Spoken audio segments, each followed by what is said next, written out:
The first thing I want to tell you about second is the full moon in Pisces, which is you're going to have time to reflect on everything that went awry in August, and it's going to really give you a chance to use your spirituality and your practicality to get back on track. And once you've just reflected on all of it, you're going to move forward. And that's what this month is about, is onward and upward, moving forward. It's got a direction to it, and it's a good direction. And speaking of direction, we also have Saturn and Uranus that is going to have aspects with your true node. Now, your true node is something where you really work on yourself. It's letting go of things, from the past with your south node, and really conquering things in this life where you feel like you need to make some strides and you need to make some movement happen for you, and that's going to help you personally in your personal life. And it's, you got Saturn and Uranus really trying to help you become a stronger person, okay? And then by the time we reach September the 17th, we have a new moon in Virgo. That is going to give you time, and when this happens on September the 17th, to really put down a new routine. So you might get like an app on your phone that helps you with your workout, helps you eat better. You might set your alarm for going to work a little bit earlier so that you can get more things done. And it's just about preparation, and it's also about evaluating situations with a lot more confidence too. Okay, so this is a really good month for just moving forward and having really good energy. So then what I did was I picked out the decks of cards that gave me the most energy, that really wanted to open up this story. And the first thing that I noticed is that because this month has so much direction to it, that you're really going to need some guidance. And so the spirit animals are definitely the best guidance that you can have. And it's so uncanny, like how just dead on this deck can be. Like, it always exposes the truth. It's always the right animal at the right time. It always has the right story.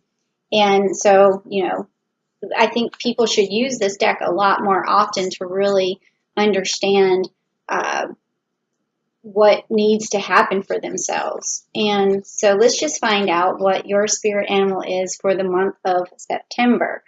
Okay. Let's see, Leo, what are you going to get for the month of September?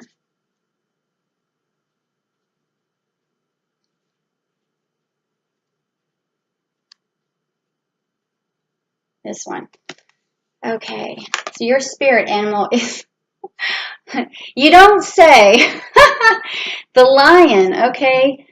Be generous in your spirit. I told you these are so real and uncanny. You saw me, shuffle that deck and pull this card out. I'm not a magician or anything. This is really trippy stuff, okay? So basically be yourself, Leo, this month. Guide yourself. Do what you do. Do it your way, and that's going to be the best way. So you have this lion spirit. Ooh, that was so crazy. And when I felt it too, I was like, oh, this card's got some heat on it. So that is just bizarre. Okay. I love just shocking myself. Okay, so next I am going to tell you more of your story by using the Rider-Waite deck. And if you want to hear more about your story, please type down below, I want to hear my story, and also receive this message and receive some blessings. And so when I use the Rider-Waite deck to tell a story, it's very metaphysical, and then I also can add the celestial cards to it so that I can find out what's cosmically going on. So it all ties together, and sometimes the stories match. Like the last reading that I did for Cancer, it was like both the cosmic and metaphysical had the same story to tell. So interesting. Let's see what's going to happen for my lovely Leos. My lovely Leos. Okay. So Leo, what's your story for September? What is your story for September? Now, I know these cards are hard to see, but I'll tell you about them and I'll turn them up. So I'll turn them so you can see them. But first, I'm going to turn them so I can see them. So, okay, first you got the Three of Pentacles upside down, the Eight of Pentacles right side up, and the Nine of Swords right side up. Then over here, boy, I get this High Priestess card a lot today, and also this one. You have the High Priestess right side up, you have the Four of Pentacles right side up, and you also have the Page of Swords right side up. Which is crazy because these cards have been showing up for the other signs, which also tells me that going around the zodiac wheel, these things are very similar with what the planets are trying to tell us. It's all interconnected, so a lot of times the same cards will come up. Okay, so but you did get different celestial cards here. So the first one is the Three of Pentacles, and it's upside down. So this tells me that recently you probably lost an opportunity, or you missed an opportunity to venture with, do some sort of new venture with a partnership or a unionship with some different people, and you're kind of second guessing it, wondering why that happened, or you may not even know that you missed an opportunity, but the stars are telling you that you are. And one of the reasons why is because of Capricorn energy and Taurus energy here. So that means it probably had something to do with you wanting more free time for yourself instead of working all the time.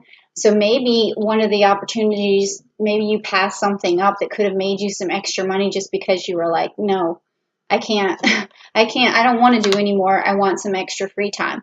So then you also had the Eight of Pentacles that's right side up. So this card is telling me that you're tenacious, you're persistent, you know what direction you need to go in, you know how to get your pentacles. You're using your talents that your parents taught you. This card has a lot of Saturn energy in it.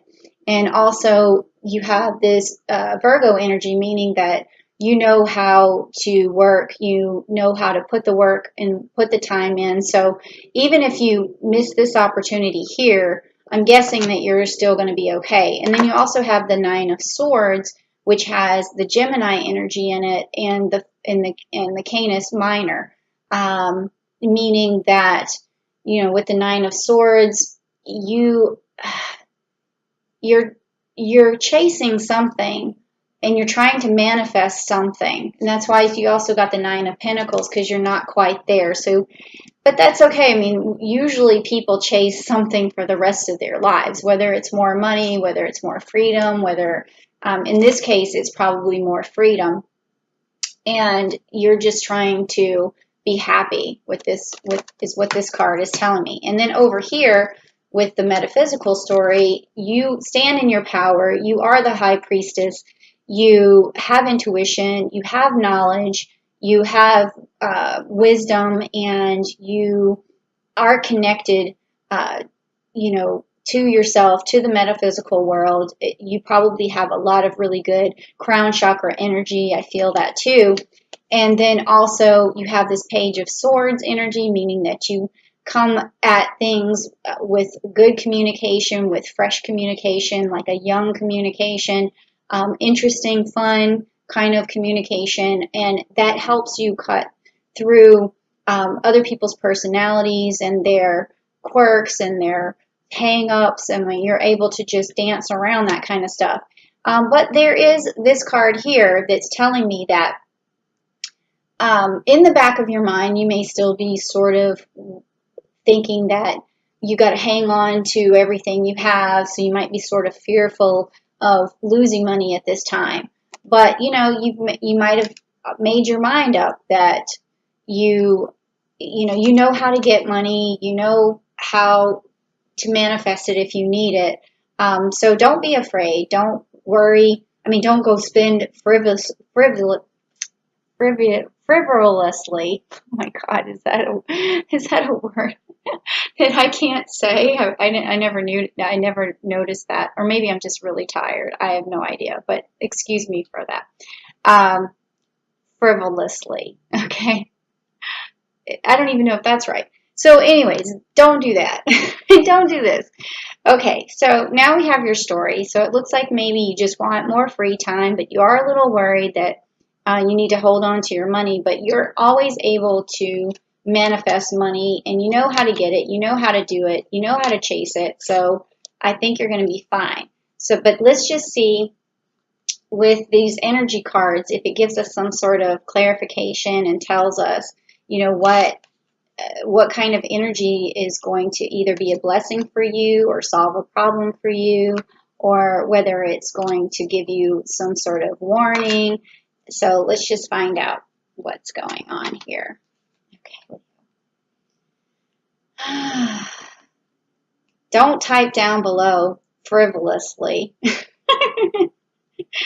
Or maybe everyone will type it in and then I'll feel really silly, but it'll also be really, really funny. And I think Leos would probably do that for me. Okay, all right. So, or you can even put like the pronunciation of it down there below just so I can say it better next time. All right, let's see. What is your energy card? This one, the one on top. Okay, so a woman holding a coin. So again, that goes back to you always have this ability to make money, possess money, to stand in your power and get money. You have this very regal way about you, but it's also very likable and lovable because, as you can see, she's a very likable, lovable person, and maybe I just need some water, and that's what you are. So. Again, this totally makes sense. I like the little cat there too. So again, we have more of this feline energy in there. So you're tenacious. You're not afraid to make a leap. So there should be no worry in your mind at all. In September is this time for you to actually step back, have more free time for yourself, because that's definitely what this is telling me, and not be worried about it. And then also just be your fun-loving self. And if you get into a situation where you feel like your funds are running low, then just be the lion and just, work your way back up to the top or scratch your way back up to the top just like you always do.